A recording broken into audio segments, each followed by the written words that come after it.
spend the day with me as a 36-year-old from Chicago, and I braved the elements first thing this morning. I mean, look at this. No sidewalks were plowed, streets barely were plowed.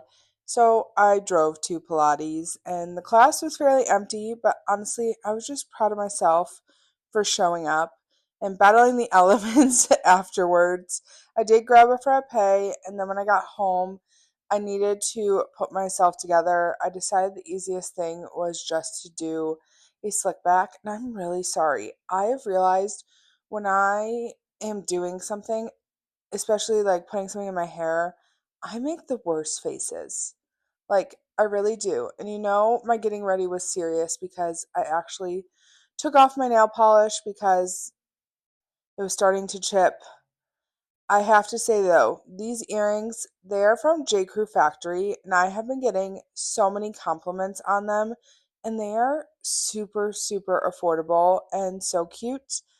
If you follow me at all, if the hair is up and want it to look intentional, I always throw a bow in. So I did that. And again, it's serious because I'm doing a full lip. Had to look good for my grandma. So everything I'm using is Charlotte Tilbury Pillow Talk Medium.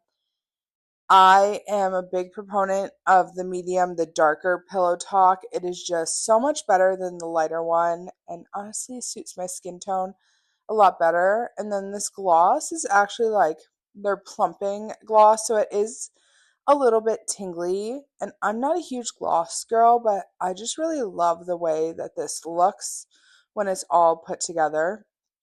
But we did that and made our way to the car yet again.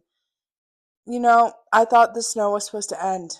It certainly did not, because this is what it looked like driving out there. I met my grandma and my uncle at Antico Posto for lunch, but I had gotten there really early, so I grabbed gas beforehand. But we had a really good lunch for restaurant week. It's a great deal. And then this was driving home. So still a ton of the elements. Got home, I did a few things, watched some football while doing that before it was time to head out yet again. So I got in the car and drove over to church. Mass was just honestly really good this week. After Mass, I went to Whole Foods, Target, and then to McDonald's to grab a Coke Zero. Came home, turned on the Blackhawks game, also watched a little bit of football, but I made a really healthy dinner of popcorn, and that was my evening.